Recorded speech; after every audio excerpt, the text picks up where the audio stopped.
ধান্দাবাজির ধোকায় পড়ে বেসুরে বাজালি তাল।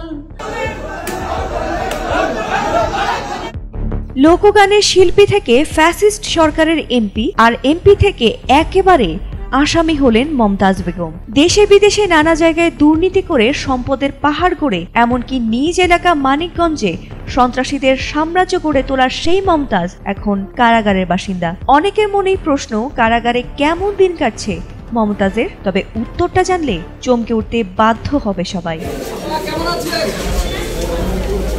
মমতাজ বেগম গত 1.5 মাস ধরে কারাগারে রয়েছেন।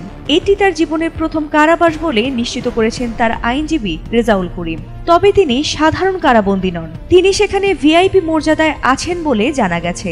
এ প্রসঙ্গে কারা কর্তৃপক্ষ জানায়, একসময়ের সংসদ সদস্য ছিলেন বলে মমতাজ বেগমকে কাশিমপুর মহিলা কারাগারে প্রথম শ্রেণীর বন্দির মর্যাদা দেয়া হচ্ছে।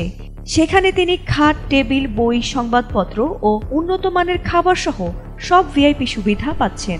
এছাড়াও কারাগারের সময় কাটানোর জন্য মমতাজ ধর্মীয় বইপত্র ও পত্রিকা পড়ছেন বলে জানিয়েছেন তার আইনজীবী রেজাউল করিম। বঙ্গবন্ধু দিয়েছে দেশ, তুমি দিয়েছো পদ্মা সেতু। ছাত্র জনতার গণ আন্দোলনের মাধ্যমে গত 5 আগস্ট প্রধানমন্ত্রী শেখ হাসিনার পতনের পর প্রথম কয়েক মাস মমতাজ মানিকগঞ্জে অবস্থান করছিলেন বলে দাবি করেন তার আইনজীবী। এরপর ঢাকার ধানমন্ডি থেকে গত 12 মে আইন শৃঙ্খলা বাহিনী তাকে গ্রেপ্তার করে। পরদিন 13 মে তাকে ঢাকার চিফ মেট্রোপলিটন ম্যাজিস্ট্রেট আদালতে হাজির করা হয়। 22 মে মমতাজ বেগমকে মানিকগঞ্জ আদালতে নেওয়া হলে সেখানে উত্তেজনা দেখা দেয়। তার দিকে ডিম ও জুতা ছোড়ার ঘটনা ঘটে।